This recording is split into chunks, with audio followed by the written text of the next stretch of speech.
Білім берудің мазмұны жаңарып, жаңаша көзқарас пайда болды. Осыған орай мұғалім алдында оқытудың әдіс-тәсілдерін үнемі жаңартып отыру және технологияларды, тілдерді меңгеру, оларды тиімді қолдану міндеті тұр.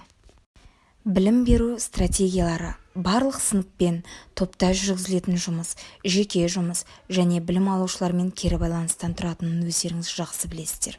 Қазіргі таңда әр ұстаз алдына қойып отырған басты міндеттеріміздің бірі оқытудың әдіс-тәсілдерін үнемі жетілдіріп отыру және жаңа педагогикалық технологияларды меңгеруіміз қажет. Оқыту процесінде пайдаланып отырылған әртүрлі әдіс-тәсілдер мен жаңа технологиялар өз нәтижесін беруде.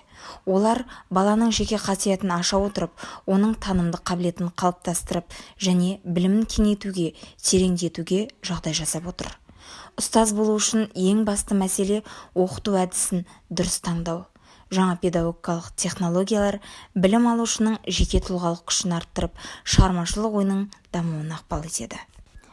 Жалпы қорыта айтқанда, аталған әдіс-тәсілдеріңізді сабақта тиімді қолданысқа енгізсеңіздер, баланың танымдық белсенділігін арттыруымызға, өз бетінше білім алуға, шығармашылығын қалыптастыруға ықпал етеді.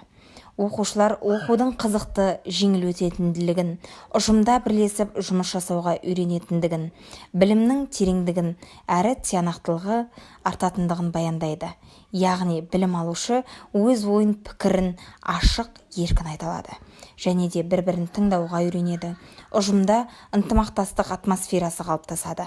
Сондықтан басқа кез келген пәндер осындай әдістерді пайдаланса тиімді болатындығын айтуға болады. Осыдан кейін ғана жан-жақты дамыған, болашағы айқын, бағдары анық, бәсекеге қабілетті рухани бай тұлға қалыптастыра алатыныңызға сеніміміз мол.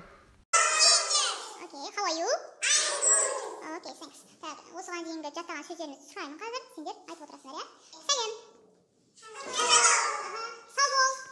Сау бол. Осыған дейінгі жаттаған сөздеріңізді сұраймын қазір. Сендер айтып отырасыңдар,